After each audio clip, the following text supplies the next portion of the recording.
What's going on? My name is Gabriela Batista from Homes into Reality, talking about being a first-time buyer in the Toronto real estate market every single week. And for this week, the stats are out, May numbers are in, and we're looking at Toronto real estate by the numbers for May of 2023. Now, this is a series I do every single month where I try to break down the news, stats, and trends and try to relate it to a first-time buyer and try to explain what's going on in the market from my eyes and my boots in the ground. And so a first-time buyer can look at this and understand the real estate market very well. Now, before we jump into that news, if you did want to book a call with me, talk about being a first-time buyer in the city of Toronto, feel free to reach out. In my description, I have my phone number and my email. If you want to book a call with me, it's all down there. I'm more than happy to touch base with people if they want to become a first-time buyer in Toronto. If you haven't already, subscribe to the channel, like the video if you want to see more content like this every single week for first-time buyers. And with that being said, we're jumping into the numbers. We are using the median price point of these homes. The reason being is the median is probably the best statistic for a first-time buyer. We're looking at entry-level properties. So it's much more useful for us not to look at the luxury properties that skew the average up a little bit more. When we look at the median, we're looking at the more realistic price points that we'll be purchasing in when it comes to buying our first home. Here's the numbers that we're looking at. For a detached home, we're looking at 1.510 million. For a semi-detached home, we're looking at a median price point of 1.306 million. For a freehold townhouse, we're looking at 1.260 million. And for a condo townhouse, we're looking at $859,000. And for a condo apartment, we're looking at $685,000. Now, these prices really don't mean a ton, but what we can do with these is look at the trends when it comes to month over month and year over year and see how it relates to last year and last month. We'll start with the month over month numbers. From April of 2023 to May of 2023, we'll see over here the month over month increase for detached homes is 3.07%. For semi-detached homes, we're looking at 8.83%. For freehold townhouses, we're down 2.81%. For condo townhouses, we're up 1.06%. And for condo apartments, we're up 3.32%. Now, the overall trend line is up, some more than others. Like if you look at your semis, they're up significantly, while your detached condo towns and apartments are up by a marginal amount. With that being said, freehold townhouses are down almost 3%. I think a lot of that is, if you look at last month's numbers, they really shot up. We'll see the graph over here. The main difference between March to April was really big in the increases. This is a very small correction. I'd say over the 2-month average, all property types are up, and they've been very busy on that in month over month. Now moving on to year over year. So we're comparing the same month when it comes to 2022 and 2023. For detached homes, we're up 0.33%. For semi-detached homes, we're up 0.46%. For freehold townhouses, we're up 3.07%. For condo townhouses, we're up 1.06%. And for condo apartments, we're still down at 3.08%. Now with the year over year numbers, there's definitely a new trend that we're seeing over here. In past real estate by the numbers, everything year over year really was down. If we look at the beginning of last year versus the beginning of this year, everything was down. In some months, they were significantly down. This is the first time we're actually seeing positive year over year numbers. And they're not a ton up, but they're up. And what's interesting to know, I'll pull up a couple examples of some graphs over here. During the early months of 2022, we saw those really high real estate prices. As we went closer to April, May, we started seeing some declines. So we're essentially, if we compare this time of this year and this time of last year, both in May, we're seeing a real estate market now that's increasing, while last year this time we were seeing a real estate market that was decreasing. So we're finally getting to the point where the numbers are positive year over year. Will it stay that way? Who knows? But it's definitely showing that prices have caught up to some of the decreases we saw last year. Not yet at the peaks of the market, so that's really clear to note. There is still a big difference between the peaks of the market and where we are right now. But when we look year over year, it's a positive growth. So people who bought in the slower ends of last year, they're starting maybe putting their head above water where they feel a little bit more confident in their property. So now moving on to my personal favorite stats is your new listings. At least it's my favorite stats.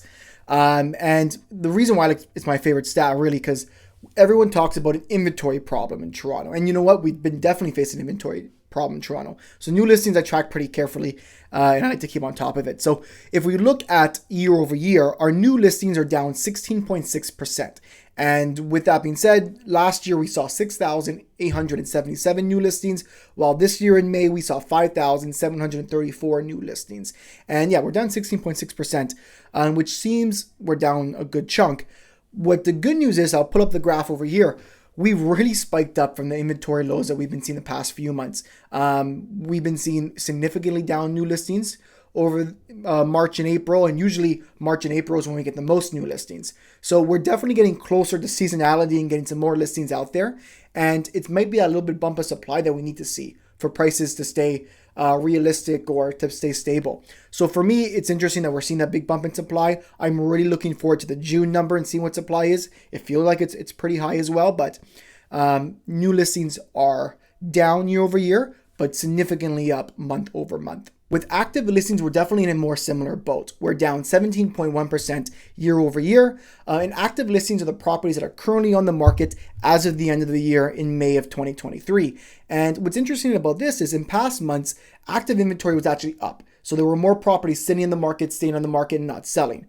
Compared to months like now and then a little bit of last month, we're seeing that sale inventory getting gobbled up. So someone's buying that property. Maybe the new listings, people are too competitive and people are buying properties that have been on the market a little bit longer. So that's interesting. It maybe shows the supply shortage that we have. But I think it also showed that demand, that we're seeing a little bit of a peak of demand where people are going to those older listings, those overpriced listings, and finding ways to work out deals. And the last two numbers is your sold activity. And with your sold activity, we're actually up year over year. And this, I believe, is a first if we look at it. We're up 22.6% from May of 2022 to May of 2023. And that's impressive. The one thing I'll show, not just the year over year numbers, I'll throw up the graph over here. This is the first time that, well, again, it's our peak. May is the peak in 2023 of listings being sold. And that really does not happen. Like you see on the graph here, it's always March. March is always the peak of the solds.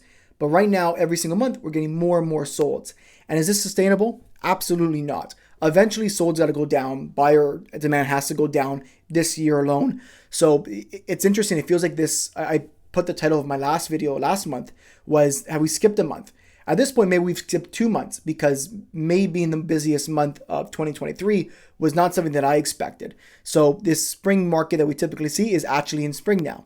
So it shows. So we're up year over year when it comes to solds. And then we're also looking at the days on market. Days on market is spending an average 16 days on market versus comparing last year was 13 days on market.